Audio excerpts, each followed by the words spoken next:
자, 우리 김성진 우리 대표님 나오셨는데요. 이러한 사태를 우리 국민들은 이걸 어떻게 해야 되겠는가 참으로 통탄스럽다 생각됩니다. 한 말씀 좀 해주시죠.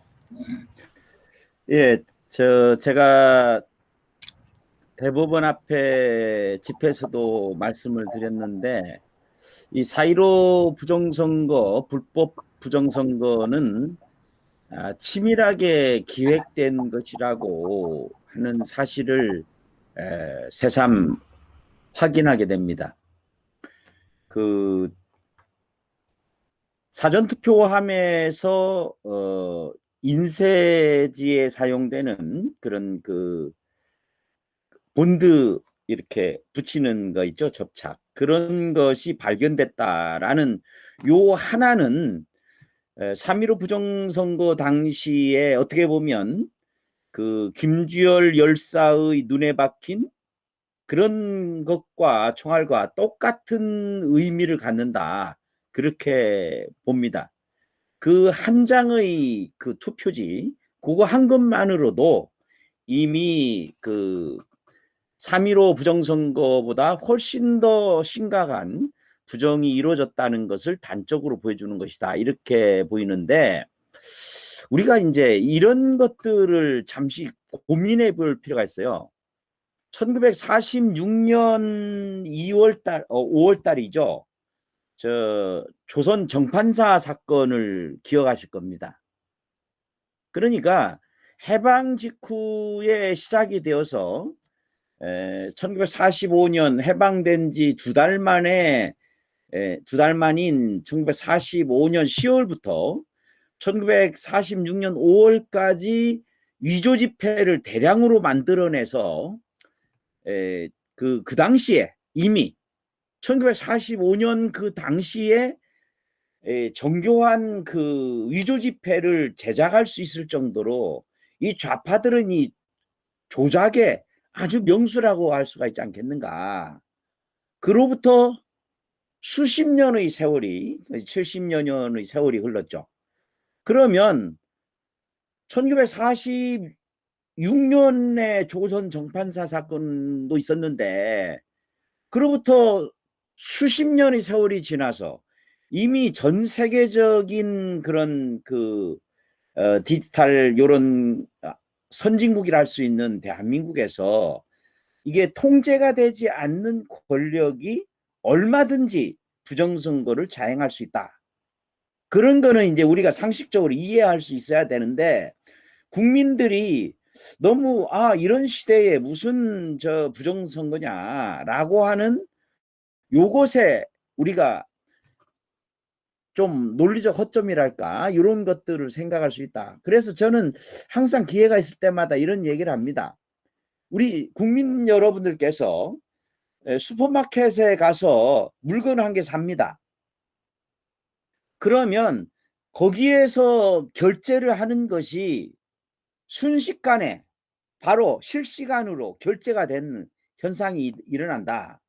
요것을 생각하면 얼마만큼 디지털적 조작이 쉽게 일어날 수 있는지를 짐작하실 수 있지 않겠는가. 다시 또 생각을 해보면, 제가 조금 아까도 그 기름을 넣고 왔습니다만은, 기름도 마찬가지 아니겠습니까? 가득 기름을 넣으려고 먼저 설정을 해놓고 바로 그 단말기에서 이거를 다 넣지 않으면 바로 거기에서 전산망하고 연결돼 가지고서 내가 설정한 것하고 또 중간에 이제 완전히 차 가지고서 그것이 다 정정해가 실시간으로 나오는 상황이기 때문에, 이거는 중앙선관위가 개입만 한다면, 마음만 놓고 해킹하도록 열어주기만 하면 이건 얼마든지 가능한 시대에 우리가 살고 있다. 이런 것을 우리 국민 여러분께서 아셔야 되지 않겠는가. 1945년, 46년에도 위조 지폐 사건이 있었는데 얼마나 쉽겠습니까? 그런데 이제 여기에서 또 하나 짚고 넘어갈 것은, 이제 이 부정선거를 하기 위해서 여러 개의 주변 정황들이 있지 않겠습니까? 디지털던 환경도 필요하고, 그 다음에 부정개표기라고 할 수 있는 전자개표기, 이것도 국민 여러분들 대부분이 모르시는 것 같아요. 전자개표기의 이거 이제 외부적인 명칭이 투표지 분류기인데, 투표지 분류기의 특허권을 중앙선관위가 갖고 있습니다. 그 중앙선관위가 특허를 출원한 그 시점에 또 이번 투표하고 지난 대선에서 관련이 돼 있는 미루시스템이라 이런 쪽에서 똑같은 형식으로 조금만 바꾼 전자개표기 이런 특허권이 제출이 됩니다. 이런 것들은 치밀하게 지금 계속 진행되어 온 과정이다라는 것을 알 수가 있고, 그걸 우리가 이제 상식적으로, 모든 건 상식적으로 판단을 할 수가 있어야 되는데, 이 투표지와 관련된 전자개표기를 왜 선거가 끝난 다음에 점검을 하느냐.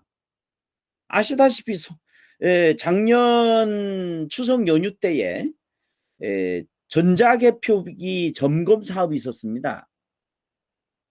이 전자개표기 점검 사업은 원칙적으로 투표기 분류기라고 불리는 그 사람들을 부르는 전자개표기의 제작 회사에서 자기들이 이거를 돈을 내서 점검을 해야 되는 것입니다. 그럼에도 불구하고 작년 추석 연휴 때 이루어진 전자개표기 투표지 분류기 점검 사업은 국가 예산으로 했어요. 선관위 예산으로. 이상하지 않습니까? 더더구나 왜 선거가 끝난 다음에 투표지 분류기라는 이름의 전자개표기 점검 사업을 하느냐? 이거 이상하지 않습니까? 이런 이상한 것이 한두 개가 아니죠. 왜 삼립빵 상자는 나왔으며, 왜 투표지 분류기 사전 투표함이 있는 거기에는 CCTV를 설치하지 않았는가? 이러한 한두 개의 의혹이 아닌데도 선관위에서 전혀 이것에 대해서 의혹을 풀려고 하지는커녕 의혹을 확산시키고 있다. 이런 전후사정들을 알기 쉽게, 너무나 알기 쉽게 설명을 해가지고 이거를 책자로 도저히 이 기성 언론들이 보도를 하지 않고 있지 않습니까?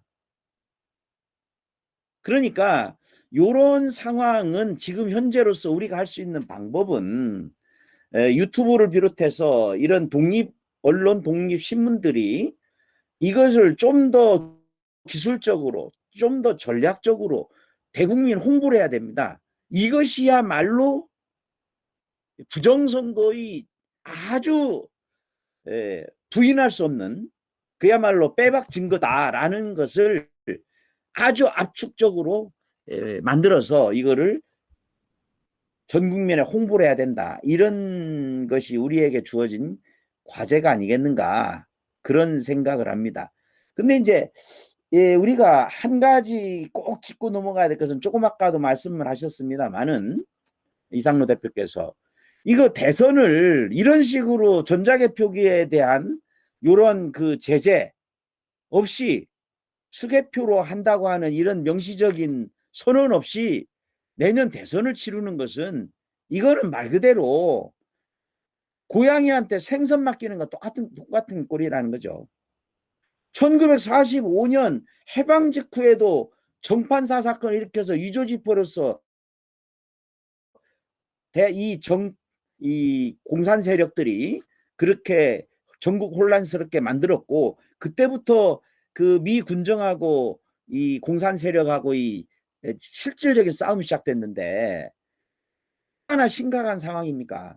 만약에 이 부정선거가 이제 발각이 되고 만천하에 드러나고, 그 다음에 정권이 바뀌게 되면 이 사람들 그냥 무더기로 얼마나 감옥에 가야 되겠습니까? 제가 볼 때는 감옥 교도소를 한 개 새로 지어야 될 판이지 않겠는가. 그런 상황이기 때문에 무슨 수를 써서라도 정권 교체를 막으려 할 것이고 부정선거를 자행하지 않겠는가. 그래서 이런 상황들을 국민의 힘을 비롯해서 우리 국민 모두가 알 수 있도록 우리가 있는 힘을 다해서 노력을 해야 되지 않겠는가, 그렇게 생각합니다. 말이 길어졌습니다. 네. 우리 김성진 교수님 감사합니다. 지금 이 심각한 사태는 오늘 국민 모임과 우리 사계단체에서 문화일보에 광고를 게재했습니다만 4.15 부정선거 소송 재판을 끝내지 않은 채 그리고 부정선거에 악용될 수 있는 이 현행 선거법을 개정하지 않은 채 대통령 선거는 할 수 없다, 이런 선언을 했는데요. 지금 제일 국민들이 통탄해야 될 사실은 이러한 부정선거를 할 수 있는 또 저지른 증거들이 나와 있는데, 이 국민의힘 당이라고 하는 당이 국민의 지지를 받아가지고 100석 이상 야당 의석을 차지한 그들이 이라는 선거법 개정에 대해서 선거법을 이 부정선거를 할 수 있는 선거법 원천적으로 차단해야 되는데 이거를 하지 않고 있습니다. 정말 이 우리 국민들이 참 복통이 되어 살 수 없는 이런 상황인데 이것을 어떻게 우리가 해야 되겠는가. 지금 이상로 대표께서 사전 투표제를 원천적으로 없애고 전자개표제도 없애고 수개표로 전면 표결을 하고 투표를 계산을 하고 그다음에 모든 부정의 요소를 다 제거할 수 있는 이런 선거법 개정안을 지금 만들어 가지고 국민청원에다 올렸는데 이것이 과연 빛을 보려면은 무엇보다도 이 국민의힘 당이 앞장서서 노력을 해야 되는데 이 사람들을 이대로 전혀 그런 어떤 노력이 없는 것 같습니다. 김성진 교수님, 이 자들을 어떻게 우리가 해야 될지 정말 참으로 심각한 문제죠. 네네. 이 상태로는 대통령 선거를 할 수 없는 거 아니겠습니까? 지금 저도 이게 이제 수개표가 법률화되고 그 다음에 전자개표기 사용을 원천적으로 차단하지 않는 한에는 얼마든지 이 부정선거가 이루어질 수 있다. 미 전 원장님과 우리 국민 여러분께서 알고 계시다시피 QR코드 사용은 법적으로 막혀져 있는 상태입니다. 공직선거법에 분명히 명시되어 있는데도 불구하고 2차원적 바코드라고 하는 황당한 말로써 이거를 왜곡을 해가지고서 QR코드를 사용하고 공직선거법 부칙 5조에 분명히 전자개표기를 쓸 수 없다라고 못 박아뒀음에도 불구하고 이거를 법을 어겨가면서도 부정선거를 불법선거를 자행하고 있는데 하물며 이 부정선거 이 전자개표기 사용과 관련된 것을 명시적으로 규정을 하고 이것을 어겼을 경우에는 범칙 조항으로서 이거 이제 분명히 명시를 해야 되지 않느냐. 뭐 중앙선관위원장을 구속한다든지 이런 몇천만 징역에 처한다든지 이런 처벌 규정이 지금 현재 없습니다. 부칙에는 전자개표기를 쓸 수 없다라고 돼 있습니다만은 사전투표에. 그런데 이 전자개표기를 사용하게 되면 요렇게 해야 된다라는 식으로 선거법이 개정이 돼야 되고 그 다음에 QR코드 사용과 관련된 부분도 명시적으로 이거를 못 박아둬야 되고 그 다음에 전자개표기를 쓰지 않고 수개표로 전수를 수개표해야 된다라는 것을 이걸 선거법을 개정하지 않으면 이건 이대로 선거를 치를 수가 없습니다. 저는 이렇게 생각합니다. 부정선거에 대비해서 예를 들어서 최소한 15% 정도를 앞서지 않으면 선거 치르나 마나가 아니겠는가 이렇게 생각을 합니다. 감사합니다. 지금 이 야당의 뭐 대선 후보라고 해서들 지금 뭐 경선을 한다 뭐 한다 하고 있는데 이분들이 이 문제에 대해서 누구보다도 앞장서서 문제를 제기해야 되는데 하지 않고 있습니다.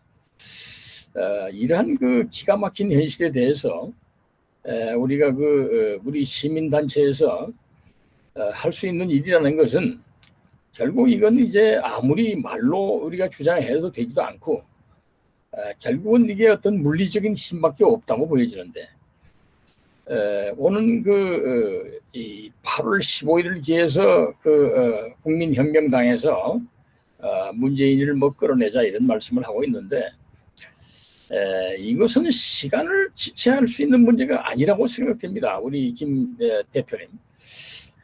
저기 잠깐 그 부분에서 좀 짚고 넘어갈 사항이 있는데요. 네. 작년 이맘때의 상황을 우리가 다시 되풀이해 가지고 생각할 필요가 있습니다.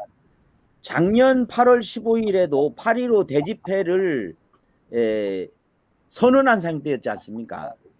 그런데 돌연 7월 21일 국무회의에서 임시 공휴일 8월 17일을 임시 공휴일로 하는 그런 국무회의의 의결이 있었습니다.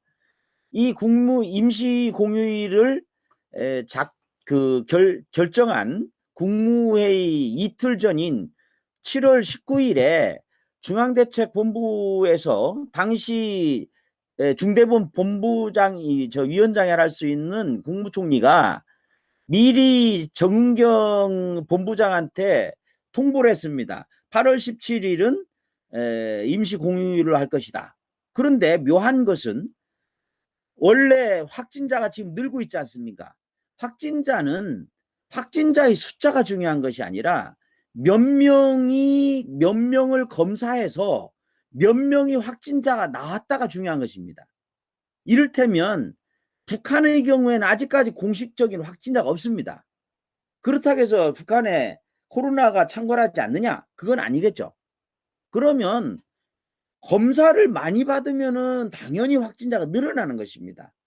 그런데도 이 8월 17일 임시 공휴일이 지정된 그 사실, 그걸 지정할 것이라고 하는 사실을 정은경 본부장한테 통보한 바로 그날 밤부터 검사자 숫자가 밝혀져 있지 않습니다. 이상하지 않습니까? 그래서 그때부터 확진자 수가 갑자기 늘어나요. 우리가 상식적으로 확진자는 52시간 평균 52시간입니다. 잠재 그것이. 그러면 8.15 전에 8.15 집회가 문제가 될 것 같으면 이게 나타나는 시간이 8월 17일 이렇게 된단 말이죠. 거기에 딱 맞춰가지고 중국인 입김 또 풉니다. 그런데 이번 지금 상황을 보십시오. 얼마 전에 며칠 전에 민노총 8,000명 대규모 집회를 하지 않습니까? 그래서 그 후유증인지 그 인과관계는 더 파악을 해봐야겠지만 갑자기 1,000명이 늘었어요. 1,000명이 늘면 이걸 빌미 삼아서 작년과 똑같은 식으로 집회 5개 집회 금지, 그리고 서울 일원의 집회 인원 제한, 지금 벌써부터 4단계로 격상한다고 하지 않습니까? 이거는 도대체 그 밑바닥에 깔려있는 음모, 사악한 의도가 무엇인지 조금만 생각하면 알 수 있는 거 아니겠습니까? 그래서 이 자들이 지금 8.15 집회를 결사적으로 저지하기 위해서 지금 의도적으로 이런 상황을 만들어 나가고 있다. 이렇게 저는 생각을 하고 있습니다. 그래서 우리가 이제 지금 이렇게 하는 것도 결국은 5개 집회가 제대로 이루어지지 않고 있기 때문에 지금 어쩔 수 없이 화상대회를 하는데, 이 화상대회 형식을 좀 더 확대해서, 그러면 저들이 방패를, 이 코로나 방역이라는 방패를 쓰면 우리는 화상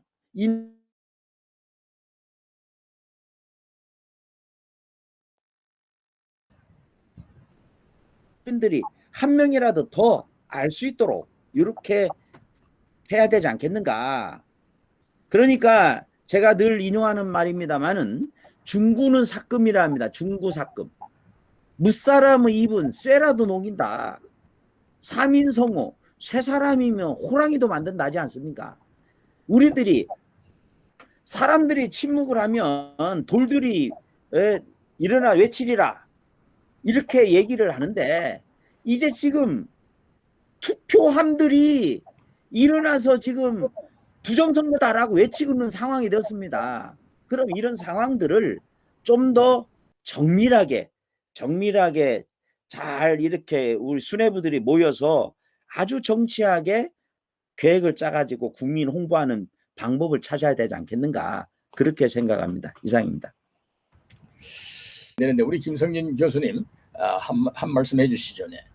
예, 우리가 지극히 상식적인 거를 한 번 더 생각하고 마쳤으면 좋겠습니다. 지금 1차 접종을 끝낸 사람이 한 몇 프로 되죠? 거의 10% 된다고 합니다. 예? 10%좀 된다고 합니다. 10%. 아니요. 그거는 1, 2를 다 마친 상태고요. 30%가량 되고 30% 정도 될 거예요, 아마. 네. 그럼 접종자가 늘어나면 확진자가 줄어야 되잖아요. 그렇습니다. 접종자가 늘어나는데 그러면은 접종을 하는 이유가 뭐겠습니까? 확진자 줄이려고 접종자를 늘리는 건데, 접종자가 늘어나는데 확진자가 같이 늘어난다. 그럼 접종 뭐 때문에 합니까? 그러니까 이 얘기는, 이 아까 제가 드린 말씀처럼 정치적인 방역이 분명하다. 국민의 입을 틀어막기 위한 방역이 틀림없다. 이렇게 생각할 수밖에 없고, 또 한 가지, 우리가 이제 독감 하면은 가장 먼저 떠올리는 게 스페인 독감이거든요. 스페인 독감이 당시에 전 세계에서 퍼져가지고 한 1,700만 명에서 5천만 명 정도 사망자가 발생했다고 보통 그렇게 통계가 그렇게 나와 있거든요. 그러면은 지금 코로나19로 인해서 사망한 사람이 몇 명인가? 그런데 독감은 스페인부 독감뿐만 아니라 뭐 독감 A형, B형, C형 이렇게 너무나도 많지 않습니까? 그러니까 이 말씀을 드리는 이유는, 코로나19도 이건 뭐 접종을 하나 마스크를 끼나 관계없이 정치적인 상황에 따라서 확진자가 늘어나는 것이 거의 분명해 보이기 때문에, 아까 이동욱 회장 말씀하신 것처럼 이거는 정치방역의 그 막후 조종자라 할 수가 있는 이 정권이, 문재인 정권이, 정은경 청장이 퇴진하고 사퇴하면 이거는 저절로 종식되지 않겠는가, 저는 그렇게 생각을 합니다. 그러니까 다시 한번 물어보겠습니다. 접종을 왜 하느냐? 접종은 확진자를 줄여서 우리가 이 공포로부터 벗어나게 함인데, 접종자가 늘어난 것과 비례해가지고 확진자가 늘어난다. 이거 웃기는 일 아니에요. 그래서 이 간단한 사실만으로도 지금 이 정권이 행하고 있는 방역이라는 것이 얼마나 허황된 것인가 라는 것을 분명하게 우리가 수치로서 알 수 있지 않겠는가. 독감으로 1년에 질병관리청장 얘기입니다. 1년에 3,000명 죽는다고 얘기했어요. 질병관리청 지입으로. 지금까지 코로나 내가 파악을 해보니까 코로나로 해서 죽은 사람이 1년 반 동안 2,034명인가 그렇다는 얘기예요. 이거 다른 것도 다 포함이 됐겠죠. 그러면은 매년 독감으로 인한 사망자보다도 지금 1년 반 동안 이상 진행된 코로나19가 사망자가 숫자가 작다는 말이에요. 그런데 이것 때문에 온 국민이 종교의 자유, 학문의 자유, 집회의 자유 다 제약당하면서 왜 이런 식으로 살아야 되느냐. 이거에 대해서 근본적인 우리 국민들이 각성이 있어야 되지 않겠는가. 그렇게 생각합니다. 예, 좀 일찍 끝내려고 했는데 제가 참을 수가 없어서. 감사합니다. 지금